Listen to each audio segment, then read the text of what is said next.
கடந்த 2023ஆம் ஆண்டு முதல் இவ்வாண்டு அக்டோபர் மாதம் வரை 18 வயதுக்கு உட்பட்டவர்கள் சம்பந்தப்பட்ட 3093 பாலியல் குற்ற சம்பவங்களில் மொத்தம் 608 சம்பவங்கள் பள்ளி பகுதிகளுக்குள் பதிவாகி உள்ளதாக சட்டம் மற்றும் நிறுவன சீர்திருத்தத்துறை துணை அமைச்சர் எம். குலசேகரன் தெரிவித்துள்ளார். மொத்தத்தில் 2023இல் 1160 சம்பவங்களும், அதைத் தொடர்ந்து 2024இல் 1041 சம்பவங்களும், இவ்வாண்டு ஜனவரி முதல் அக்டோபர் மாதம் வரை 892 சம்பவங்களும் பதிவு செய்யப்பட்டுள்ளதாக அவர் கூறினார். அதே காலகட்டத்தில் மொத்தம் 3601 கைது நடவடிக்கைகள் மேற்கொள்ளப்பட்டதாக மக்களவையில் அவர் தெரிவித்தார். பள்ளிகளில் பாதுகாப்பு நடவடிக்கைகளை மதிப்பாய்வு செய்து வலுப்படுத்துவதற்காக கல்வி அமைச்சு நிறுவன பாதுகாப்பு சீர்திருத்த குழுவை நிறுவி உள்ளதாகவும் அவர் சுட்டிக்காட்டினார். இந்த குழுவில் கல்வியாளர்கள், காவல்துறை, பிரதமர் துறை போன்ற அரசு நிறுவனங்கள், அரசு சாரா நிறுவனங்கள் மற்றும் யூனிசெஃப் உள்ளிட்ட பல்வேறு நிபுணர்கள் இடம்பெற்றுள்ளதாக அவர் கூறினார். சிறார் பாலியல் குற்றவாளிகளுக்கான தேசிய தரவு தளத்தை நிறுவுவதற்கான திட்டம் குறித்து கருத்து தெரிவித்த அவர், அமைச்சகங்களுக்கு இடையே தரவு பகிர்வு மூலம் தேசிய குழந்தை தரவு மையத்தை செயல்படுத்துவதை ஆதரிக்க உள்துறை அமைச்சு தயாராக இருப்பதாக தெரிவித்தார். மலாய்க்காரர்களின் ஒற்றுமைக்காக முன்வைக்கப்பட்ட பெரிய குடை எனப்படும் பாயோங் பசார் கருத்து எதிர்பார்த்தது போல மலாய்க்காரர்கள் மத்தியில் ஒருங்கிணைப்பை ஏற்படுத்துவதை விட பிளவைத்தான் அதிகரித்துள்ளது என்று முன்னாள் பிரதமர் மகாதிர் தெரிவித்துள்ளார். இதனை பல மலாய்க்காரர்கள் ஏற்றுக்கொண்டாலும் அவற்றை செயல்படுத்தும் தலைவர்கள் பிரிவுபடுத்தும் வகையில் பல்வேறு பெரும் குடைகளை உருவாக்கி வருவது பிரச்சனையாக மாறி உள்ளதாக அவர் தெரிவித்தார்.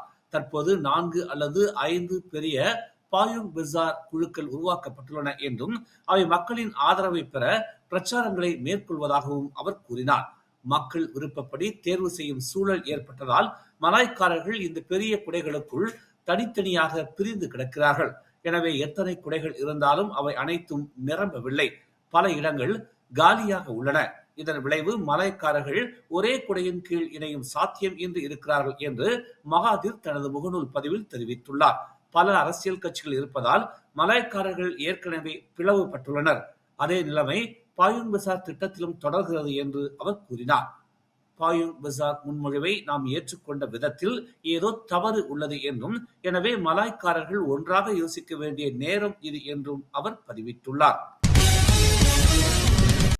காவல்துறை தங்கள் செயல்பாட்டு திறனை அதிகரிக்க செயற்கை நுண்ணறிவு தொழில்நுட்பத்தை ஏற்றுக்கொள்ளுமாறு உள்துறை அமைச்சர் doctor Shri Saifuddin Nasution Ismail வலியுறுத்தியுள்ளார். 4வது சிறப்பு PDRM உரையாடல் 2025 துவக்க விழாவில் பேசிய அவர், AI பயன்பாடுகள் காவல்துறை தகவல்களை விரைவாகவும் துல்லியமாகவும் செயலாக்கவும் பகுப்பாய்வு செய்யவும் உதவும் என்று அவர் கூறினார். நிலுவையில் உள்ள போக்குவரத்து சம்மன்களை அடையாளம் காண்பதும் இதில் அடங்கும் என்றும் தெரிவித்த அவர், இது தற்போது மொத்தம் 6 பில்லியன் ஆகும் என்று சுட்டிக்காட்டினார். இந்த 6 பில்லியன் மதிப்பில் சில குற்றவாளிகள் இறந்து போயிருக்கலாம் என்றும் அவர் கூறினார். AI பயன்பாடுகளை பயன்படுத்தி தரவை விரைவாக செயலாக்கி தேசிய பதிவுத்துறையின் இறப்பு பதிவுகளுடன் பொருத்த முடியும் என்றும், இது மிகவும் துல்லியமான மற்றும் தெளிவான தரவை வழங்கும் என்றும் அவர் விளக்கினார். அமலாக்க நடவடிக்கைகள் காலாவதியான தகவல்களை நம்பியிருக்கவில்லை என்பதை உறுதி செய்வதற்கான அவசர நடவடிக்கையாக சைஃபுடின் நசுத்தியோன் இஸ்மாயில் இந்த நடவடிக்கையை விவரித்தார். AI தேசிய பாதுகாப்பு மற்றும் அமலாக்க அமைப்புகளை வலுப்படுத்தும் திறன் கொண்ட ஒரு தொழில்நுட்ப புரட்சியை குறிக்கிறது என்று அவர் கூறினார்.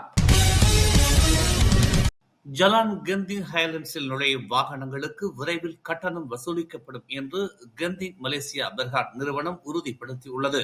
1960ஆம் ஆண்டுகளில் இருந்து நிறுவனத்தால் மட்டுமே ஏற்கப்பட்டு வந்த 24 கிலோமீட்டர் தனியார் சாலையை பராமரிப்பதற்கான செங்குத்தான மற்றும் அதிகரித்து வரும் செலவுகள் காரணமாக இந்த கட்டணம் அவசியம் என்று அந்நிறுவனம் தெரிவித்துள்ளது.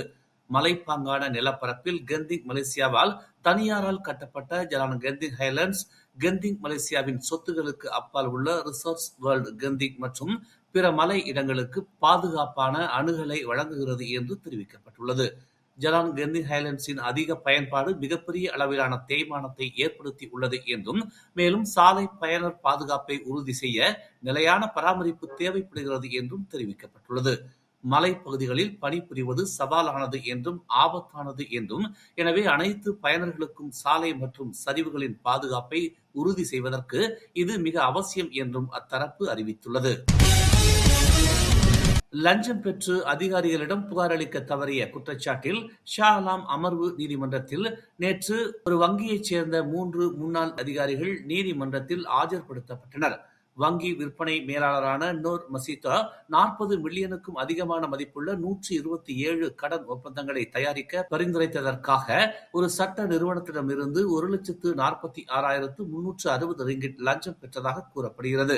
மற்றொரு வங்கியில் நுகர்வோர் விற்பனை நிர்வாகியான ஷாருல் அஃபண்டி 10,08,000 ரிங்கிட் மதிப்புள்ள 4 கடன் ஒப்பந்தங்களை தயாரிக்க நிறுவனத்தை பரிந்துரைத்ததற்காக வெகுமதியாக அதே சட்ட நிறுவனத்திடம் இருந்து 4,270 ரிங்கிட் லஞ்சம் பெற்றதாக கூறப்படுகிறது. மற்றொரு வங்கியில் உதவி விற்பனை மேலாளரான சே அஸ்ரி 5,03,500 மதிப்புள்ள 2 வீட்டுக்கடன் ஒப்பந்தங்களை தயாரிக்க நிறுவனத்தை பரிந்துரைத்ததற்காக வெகுமதியாக அதே சட்ட நிறுவனத்திடமிருந்து 3,414 ரிங்கிட் லஞ்சம் பெற்றதாக குற்றம் சாட்டப்பட்டுள்ளது. இதற்கு அதிகபட்சமாக 20 ஆண்டுகள் சிறை தண்டனை மற்றும் அபராதம் விதிக்கப்படும் என்பது குறிப்பிடத்தக்கது.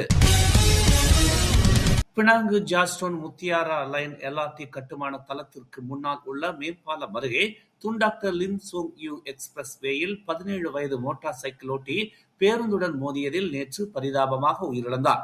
நண்பகல் இந்த விபத்து குறித்து போலீசாருக்கு தகவல் கிடைத்ததாக வடகிழக்கு மாவட்ட காவல்துறை தலைவர் உதவி ஆணையர் அப்துல் ரோசாக் முகமது தெரிவித்தார்.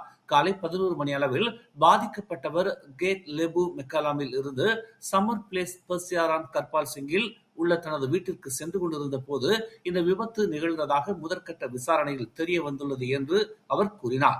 பாதிக்கப்பட்டவர் பாதை மாறி மேம்பாலம் அருகே தனது இடது பாதையில் நேராக சென்ற பேருந்துடன் மோதியதாக நம்பப்படுகிறது. இந்த மோதலில் அவருக்கு பலத்த காயம் ஏற்பட்டது. மேலும் அவர் சம்பவ இடத்திலேயே இறந்து விட்டதாக அறிவிக்கப்பட்டது என்று அவர் கூறினார். கவனக்குறைவாக அல்லது ஆபத்தான முறையில் வாகனம் ஓட்டி மரணத்தை ஏற்படுத்தியதற்காக 1987 ஆண்டு சாலை போக்குவரத்து சட்டத்தின் பிரிவு 41(1) கீழ் இந்த வழக்கு விசாரிக்கப்படுகிறது. மேலும் செய்திகளை தெரிந்து கொள்ள தமிழ் மலர் இணையதளம், தமிழ் மலர் செயலி மற்றும் மலர் டிவி யூடியூப் சேனலை வலம் வாருங்கள். எங்களோடு இணைந்திருக்க மலர் டிவியை பதிவு செய்து கொள்ளுங்கள். உறவுகள் மகிழ்ந்திட விருப்பம் மற்றும் பகிர்வு சேவையை சொடுக்கிடுங்கள்.